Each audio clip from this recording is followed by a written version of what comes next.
Now, in Saudi Arabia, dozens of clerics have rallied against the decision by King Abdullah to appoint women to an advisory body. About 50 clerics gathered in front of the royal court in the capital, Riyadh, to protest the move.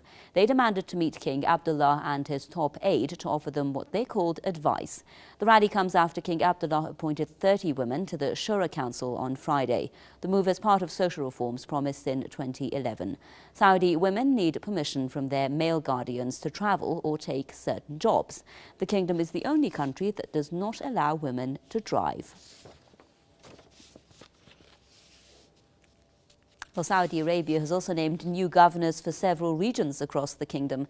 King Abdullah has appointed Saud bin Naif, a former diplomat, to run the kingdom's most sensitive region, the oil-producing Eastern Province. Prince Faisal bin Salman was also appointed the governor of the Medina region. The ruling Al Saud family is said to be making a transition toward a younger generation of leaders. Most of the current rulers are in their 70s and 80s. Riyadh earlier declared that it's going to implement wide-ranging reforms, but many inside the kingdom and abroad consider such moves as only a change of names instead of genuine reforms. Mr. Zayd Al-Isa, Middle East expert, is with me live from London. Let's get his thoughts on this. Mr. Isa, welcome. We're looking at what's being called by some of the observers right now, at least modest social reforms in Saudi Arabia. Do you agree with that description? Well, actually, they are less than modest. They are absolutely meaningless. They're simply window dressing. There is absolutely no substance to them and hardly any material to them. They are actually irrelevant. They are designed to simply deceive and mislead the people, to give them the impression that their grievances that have been left long to fester is actually being addressed, and the king is actually a reformer. But there is absolutely no substance to those reforms. They are highly cosmetic, they are highly superficial, and they do not address the core issues, because the policies will remain the same. Saudi Arabia will remain a dictatorship. There are no elections whatsoever.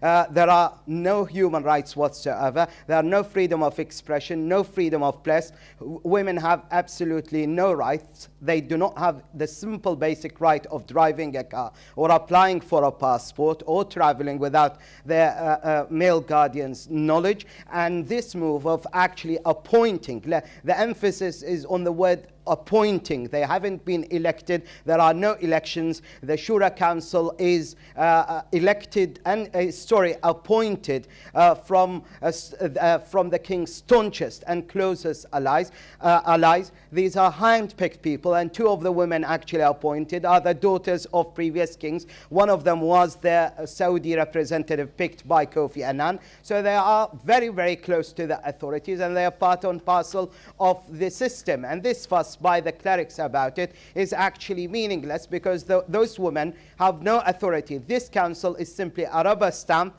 It is toothless. It has absolutely no power.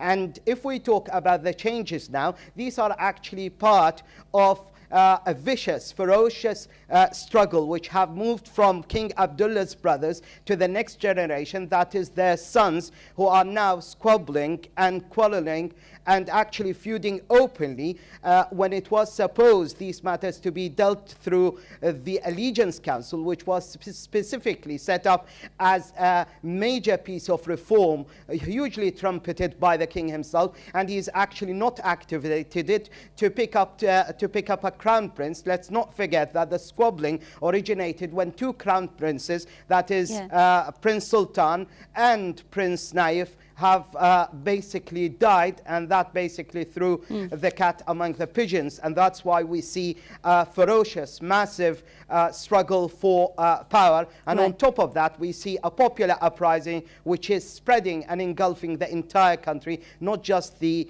eastern region, where the popular uprising actually originated after spreading from Bahrain. All the efforts... Thank you very much, Mr. Zayd Al-Isa. Sorry for stopping you. We're just short of time. A big thank you there to Mr. Zayd Al-Isa, Middle East expert, with us live from London.